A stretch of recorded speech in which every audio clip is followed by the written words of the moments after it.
बिस्मिल्लाहिर्रहमानिर्रहीम। अस्सलाम वालेकुम नाज़रीन, मैं हूं आपका मेज़बान ज़मीर हुसैन ज़मीर, प्रोग्राम ज़मीर की आवाज़ के साथ। दोस्तों कैसे हैं आप? ठीक है, खैरियत से हैं?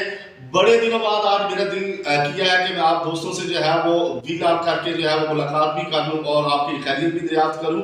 और अब इंशाल्लाह मेरी कोशिश होगी कि मैं जो है वो रोज़ाना की बुनियाद पे जो है वो वीलॉग करूं और आप दोस्तों से जो है वो राब्ते में रहूं। तो नाज़रीन, आज शहर इक़्तिदार की बात करेंगे कि सियासी जो है गहमा गहमी पूरे मुल्क के अंदर जो है वो अरूज पर है, जोड़ तोड़ का सिलसिला जारी है, टिकट्स जो है वो बांटे जा रहे हैं। आपको मैं बात बताऊं, पाकिस्तान मुस्लिम लीग नवाज की तरफ से जो है लाहौर के अलावा तमाम जो शहर है वहाँ पे जो है तमाम इस्लाम में तमाम डिवीज़न में जो है वो टिकट्स जो है वो जारी कर दिए गए हैं और टिकट होल्डर्स के नाम जो है वो बता दिए गए हैं। और जिससे जो है वो एक सियासत में नया मोड़ जो है वो आता हुआ दिखाई दे रहा है, क्योंकि जिन जिन लोगों के नाम शामिल किए गए हैं, जिनको टिकट्स दिए गए हैं, वो तो खुशी का इजहार करते हुए नजर आ रहे हैं और जिनको टिकट्स नहीं मिले वो नाराजगी का इजहार करते हुए नजर आ रहे हैं। इसी तरह दीगर सियासी जमातों ने भी जो है वो अपनी पार्टी के लोगों के जो है वो टिकट्स देने शुरू कर दिए हैं और उनके नाम अनाउंस कर दिए हैं। इसी तरह कराची में जो है MKM ने जो है वो बकायदा तौर पर अपने जो सियासी जमात के लोग हैं उनके नाम जो है वो अनाउंस कर दिए हैं, टिकट्स दे दिए हैं।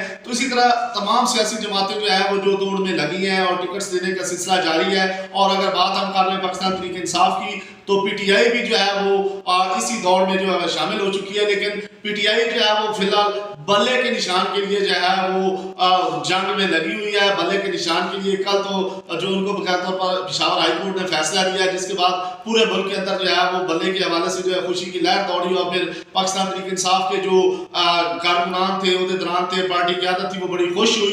लेकिन आज इलेक्शन कमीशन में बकायदा तौर पर जो है इस हवाले से इजलास हुआ है और इलेक्शन कमीशन जो चीफ इलेक्शन कमिश्नर है उनकी ज़ेर सदारत जो है वो इजलास किया गया था। उसमें उनकी जो कानूनी माहिरीन की टीम थी उन्होंने बकायदा तौर पर जो है उनसे मुशावरत की और उसके बाद सुप्रीम कोर्ट से रुजू करने का जो है फैसला किया गया था। तो फिर उसके बाद जो है दरखास्त सुप्रीम कोर्ट में दायर कर दी गई है। पाकिस्तान तहरीक इंसाफ को जो बल्ला अलाट किया गया है पेशावर हाई कोर्ट की तरफ से, उसको जो है सुप्रीम कोर्ट में इलेक्शन कमीशन ऑफ पाकिस्तान ने जो है वो चैलेंज कर दिया है। दरखास्त जो है वो दायर कर दी गई है और दरखास्त को बाकायदा तौर पर जो है वो अलाट भी नंबर कर दिया गया है। लेकिन जो है बाद में जो है उन पर दरखास्त पर एतराज लगाए गए हैं, एतराज लगाकर दरखास्त को जो है वापस किया गया है। लेकिन ये कि दरखास्त दोबारा दायर की जाएगी एतराज़ात दूर करके। तो इसी तरह पूरे मुल्क के अंदर जो है वो गहमा गहमी जो है वो जारी है, सियासी जोड़ तोड़ जो है वो अरूज पर है। और अगर हम मजीद बात कर रहे हैं तो इस वक्त इलेक्शन जो है वो 8 फरवरी को होने जा रहे हैं। चीफ इलेक्शन कमिश्नर की ज़ेर सदारत बहुत से इजलास भी हुए, फिर ट्रेनिंग्स भी की गई ROs की, और उसके बाद तमाम पूरे मुल्क के अंदर जो है वो तैयारियां जोरों शोर से जारी हैं।